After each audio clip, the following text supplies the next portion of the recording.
this is such a tough question because they are. I like how you switched that up a little bit. Whoever did that question, it's not. I mean, I like it. It's hard to make these questions sexy, but they did this one with who has more at stake.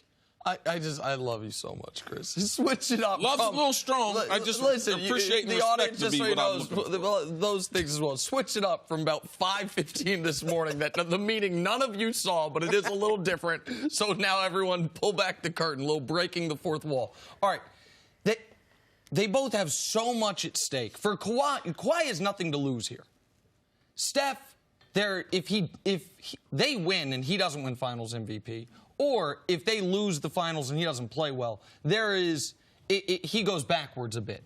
But as far as what to gain, for Steph, we talked about this a lot yesterday, but it is the final piece to the puzzle that makes him, by really any fair metric, one of the 20 greatest players of all time. It would be very hard to keep him out of that club. There's only 8 guys in league history that have multiple league MVPs and a finals MVP. All 8 of those guys, 7 of them are in the top 10 all time. The other one's Moses Malone, who's 14th or 15th, depending on how you want to do it. Like, Steph would join those rankings, that tier.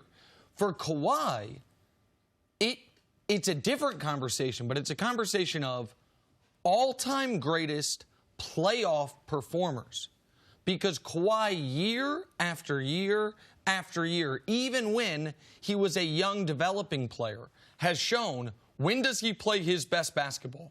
In the playoffs. The last 3 years he's been in the playoffs. So is 2016 in San Antonio, 2017 in San Antonio, and 2019 now with Toronto.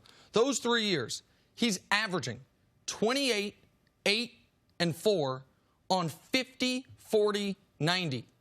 50, 40, 90 in the playoffs.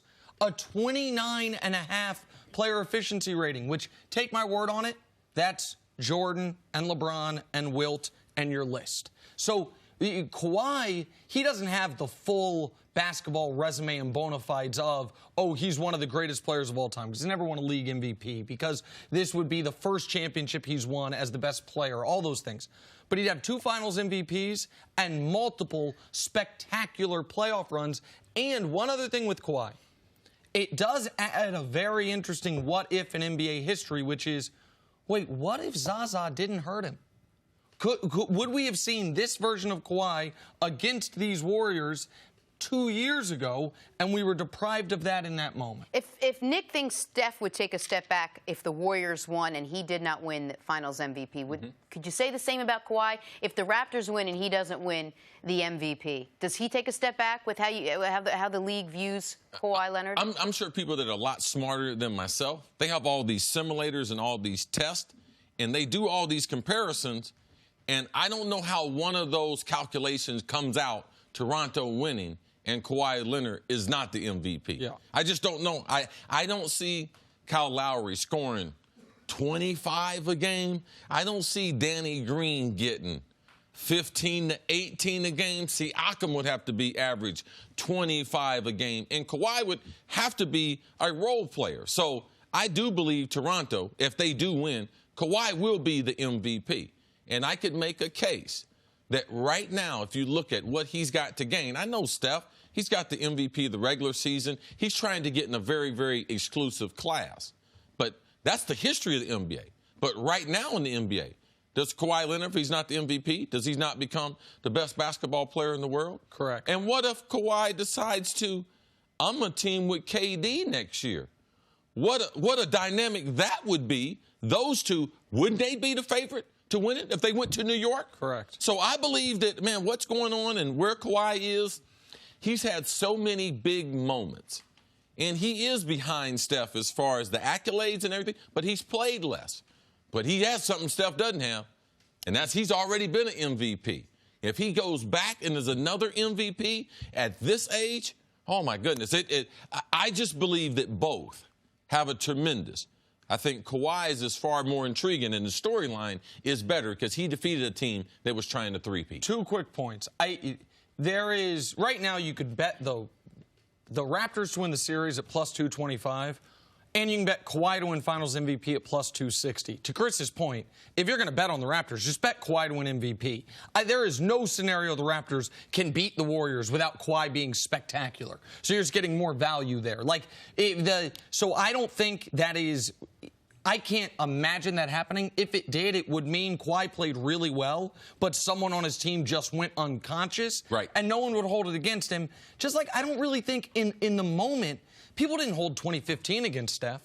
2015, that Iggy won MVP, only got held against him when, in 2016, he got picked on and they lost. And then in 2017, Durant was better. And then in 2018, Steph blew the MVP in Game 3 with his, I think, 3 for 19.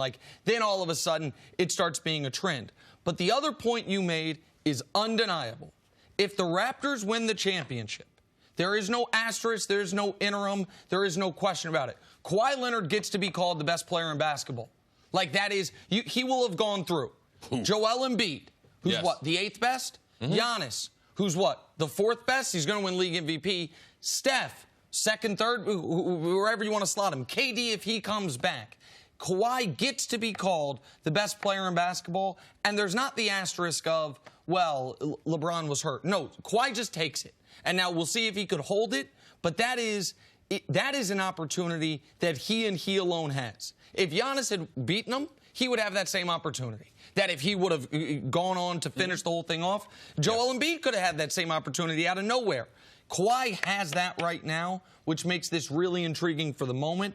For the history of the league, Steph has a ton at stake. All right. Thanks for watching. Subscribe here to get the latest from the show. Also, be sure to check out more of the best clips from First Things First, or go watch a few segments from our other shows on FS1.